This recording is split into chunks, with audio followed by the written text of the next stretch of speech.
Saya Jenderal TNI Anumerta Ahmad Yani. Selain Jenderal Nasution, sayalah orang yang paling diincar PKI. Karena saya tegas menolak dibentuknya Angkatan Kelima. Saat malam penculikan itu, saya dibangunkan oleh anak laki-laki saya dan memberitahu saya bahwa di luar rumah sudah ada banyak sekali tentara. Setelah saya bertemu dengan mereka, saya diminta untuk menghadap ke istana.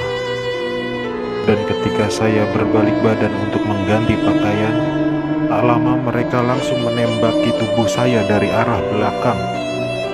Biarlah saya berkorban untuk negara ini, sekarang giliran kalian. Dan jangan membiarkan paham komunis berkembang kembali di negara kita ini. Saya Maijen TNI Anumerta R. Suprapto. Awal masa pendudukan Jepang, saya pernah dipenjarakan oleh tentara Dai Nippon ketika saya masih menjadi siswa Akademi Militer di Bandung. Setelah proklamasi, saya ikut berjuang melawan tentara Dai Nippon. Dalam operasi itulah saya berkali-kali selamat dari kepungan tentara Dai Nippon. Tapi ketika terjadi pemberontakan G30 SPKI itu, saya justru gugur di tangan bangsa saya sendiri karena fitnah keji yang dilancarkan komunis itu. Tapi biarlah itu menjadi penutup rangkaian perjuangan saya demi tegaknya NKRI dan ideologi Pancasila.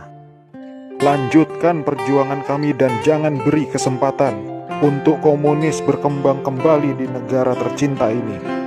Saya Letjen TNI Anumerta MT Haryono.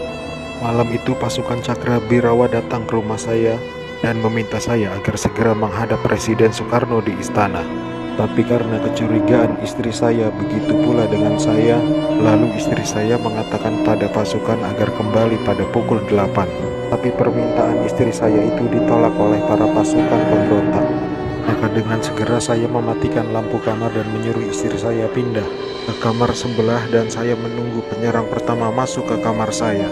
Saat penyerang pertama masuk, saya berusaha merampas senjata yang dipegangnya, tapi saya tertembak oleh penyerang itu. Lalu jasad saya diseretnya keluar melalui pekarangan rumah dan dimasukkan dalam truk yang sudah menunggu di luar rumah untuk dibawa ke lubang buaya dan dimasukkan ke sumur maut itu bersama rekan-rekan saya. Letjen TNI Anumerta Siswondo Parman, salah satu korban G30 SPKI yang hidup pada saat saya dibawa ke lubang buaya malam itu. Setelah saya sampai di sana, saya mengalami penyiksaan, dipukul, ditembak di beberapa bagian tubuh saya tanpa ampun. Sama seperti halnya Jenderal Yani, saya menolak keras dibentuknya Angkatan Kelima oleh PKI itu. Juga karena saya menolak menekan adanya Dewan Jenderal. Karena itu semua fitnah kejam dari mereka-mereka itu. Saya Maijen TNI Anumerta DI Panjaitan.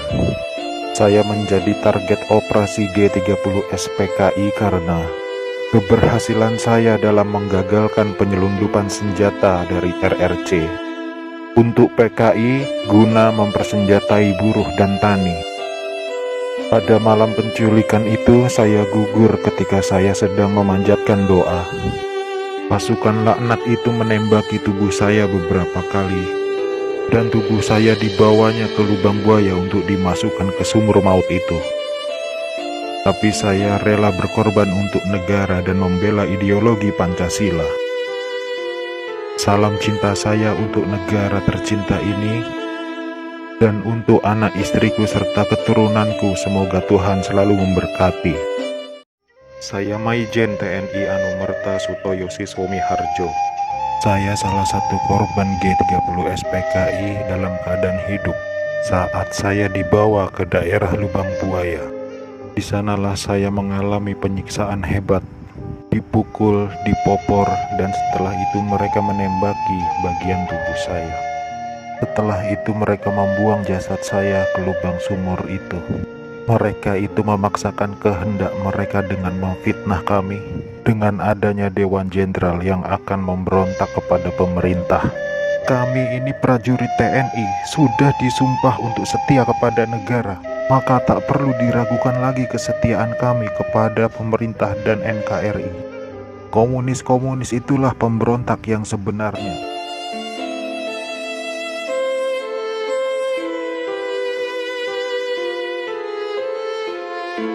Ade mau cerita waktu malam penculikan itu. Waktu malam itu Ade lagi tidur sama papa mama.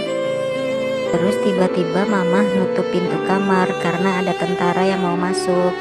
Terus tiba-tiba Dede udah digendong sama bibi. Dan Dede lihat mama nganterin papa ke arah belakang.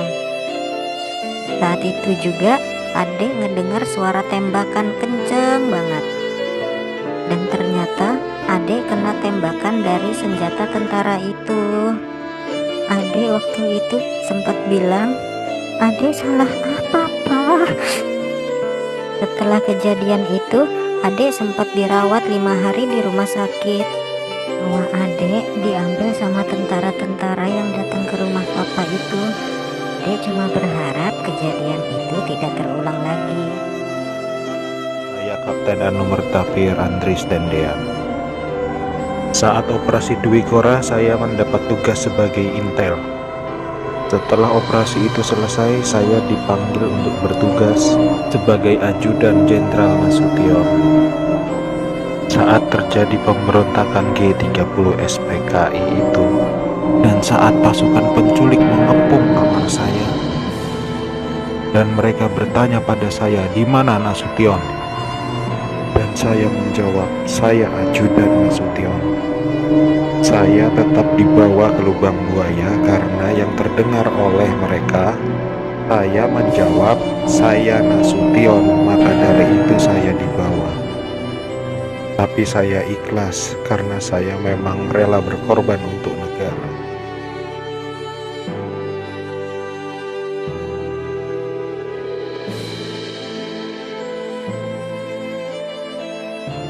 Saya Aibda Anumerta Karel Satsuit Tubun. Saya satu-satunya pahlawan revolusi dari kepolisian. Pada malam penculikan itu, saya sedang berjaga di rumah Bapak Johannes Laimena.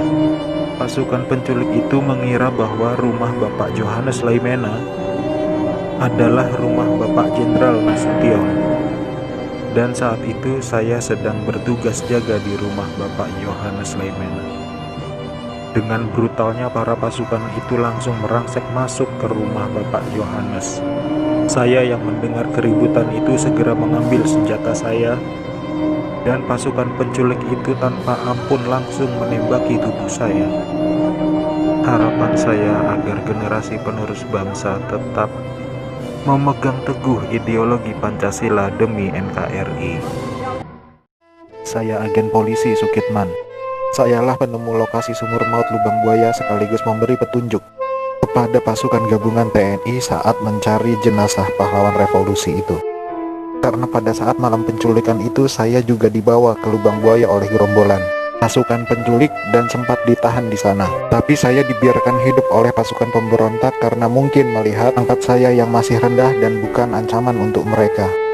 Setelah beberapa lama pasukan gerombolan itu mendiami sekitaran lubang buaya, pasukan pemerintah datang mengepung basis mereka di situ, dan saya ditemukan oleh salah seorang prajurit TNI ketika saya sedang tertidur pulas di bawah kolong truk karena kepala saya terasa pusing sekali.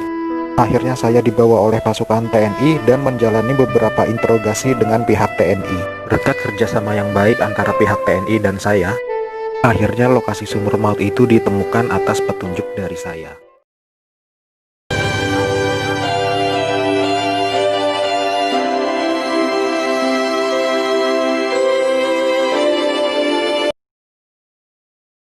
It's life for the shadow.